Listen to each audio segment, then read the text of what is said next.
kali ini MK akan buat kejutan, akan membuat suatu gebrakan otak kanan, ya, otak kanan. Gebrakan otak kanan. Otak Gimana itu, kanan, Bang? yang mana ini nggak diduga-duga oleh Kodari. Pak Hotman, tadi saya sudah tegaskan, ini didalilkan kami mahkamah berkepentingan mendapatkan penjelasan soal ini.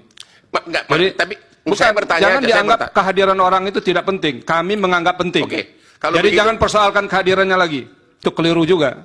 Kalau nggak usah datang saja ke sini. Tiba waktunya untuk berangkat ke Bali untuk berdansa. Bagi orang-orang yang on, yang merasa senang karena saya sedikit dibentak oleh hakim MK, justru itu adalah momen kemenangan Hotman.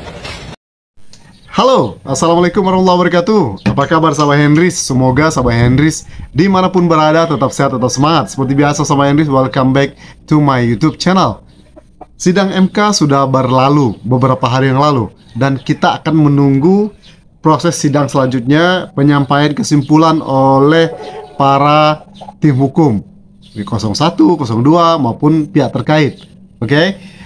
Kemudian setelah itu barulah MK akan memutuskan apakah gugatan ini diterima ataukah ditolak. We will see, we don't know. Nah, sementara itu sahabat Hendris, kemarin kan sempat viral dan gempar ya, di mana pasca sidang Hotman Paris Hutapea dibentak oleh hakim MK. Mungkin kalau sudah nonton kan videonya. Nah, momen-momen saat Hotman Paris dibentak ini ternyata terus berlanjut sampai di luar sidang. Kali ini Hotman Paris cuap-cuap di media sosial dan videonya pun di FYP di TikTok, dan mengatakan orang-orang OON. Hah? Orang-orang OON, siapakah yang dimaksud Hotman Paris orang-orang OON tersebut? Apakah pendukung 01, pendukung 02, atau pendukung 03? Atau siapa yang dimaksud Hotman Paris Hutapea? Yuk, kita simak dulu videonya di sini. Check it out. Tiba waktunya untuk berangkat ke Bali untuk berdansa. Bagi orang-orang yang on, yang merasa senang karena saya sedikit dibentak oleh hakim MK, justru itu adalah momen kemenangan Hotman. Begitu salah seorang hakim MK menyindir dengan kata-kata, untuk apa kita membahas Sirekap apabila Sirekap tidak jadi dipakai dalam perhitungan suara yang final, karena yang dipakai adalah manual dan perhitungan berjenjang. Langsung momen tersebut saya pakai untuk menggebrak dengan suara keras bahwa untuk apa kita bersidang tentang Sirekap. Karena apa? Karena salah satu alasan gugatan dari 0103 adalah bahwa Sirekap itu dipakai sebagai alat curang untuk merekayasa suara, padahal tidak pernah dipakai Sirekap tersebut.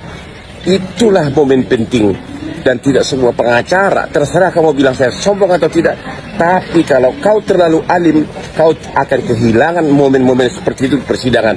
Perkara di MK jauh lebih simpel, lebih sederhana dibanding dengan ratusan perkara bisnis internasional yang sudah saya pegang dengan berbagai bahasa Inggris hukum.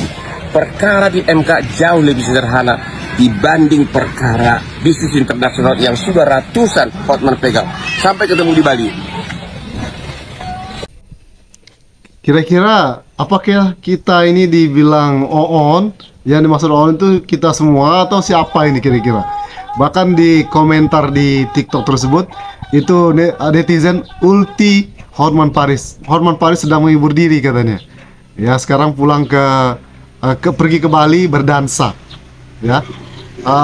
Dan kita ketahui bersama kemarin kan mungkin saat sidang, jadi kita bisa mengetahui nih kualitas pengacara kondang ini ya saat membela, ya, sebagai pembela tim hukum pihak terkait.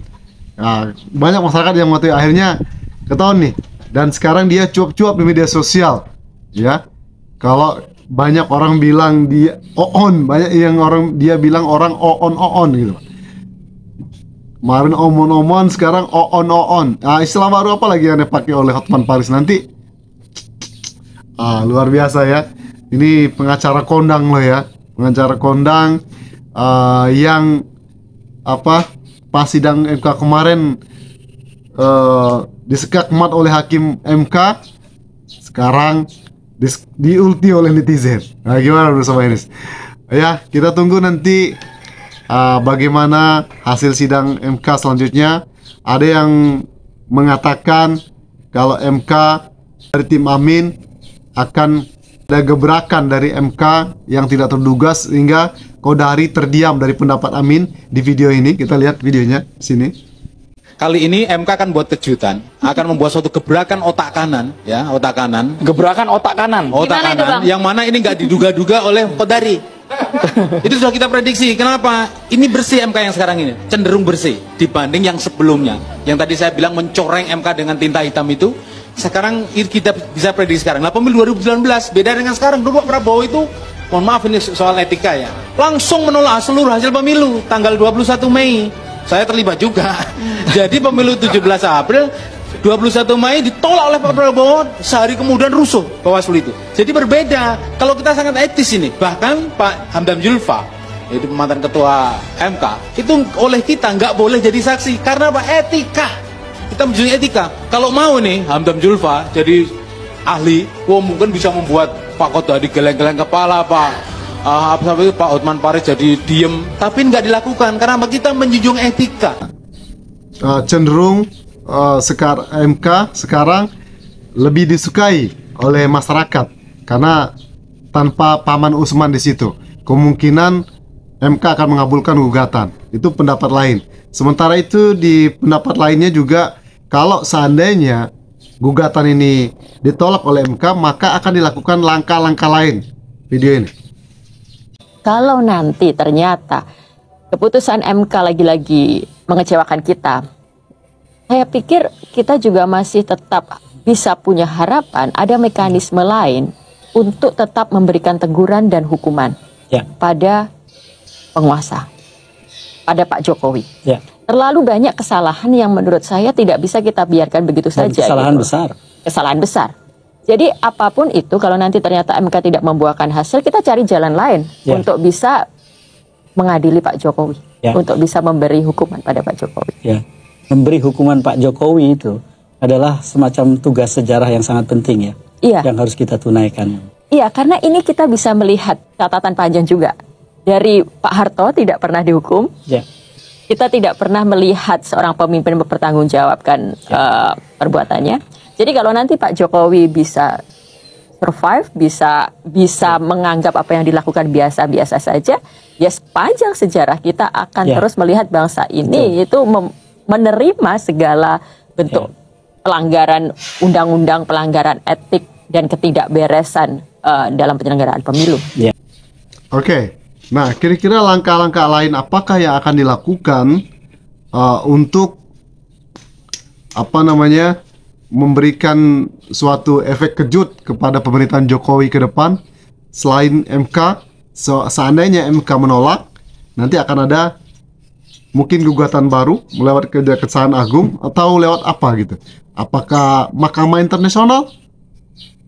Kita juga nggak tahu. Kita lihat nanti perkembangan selanjutnya. Jadi tetap stay tune di channel YouTube Henrys Media ya. Tapi bagi kalian yang baru mampir dan baru menyimak konten-konten di channel YouTube Henrys Media ini, support channel ini jangan dengan tekan tombol subscribe di bawah, like, komen, dan juga share ke media sosial sahabat ini semua. Oke?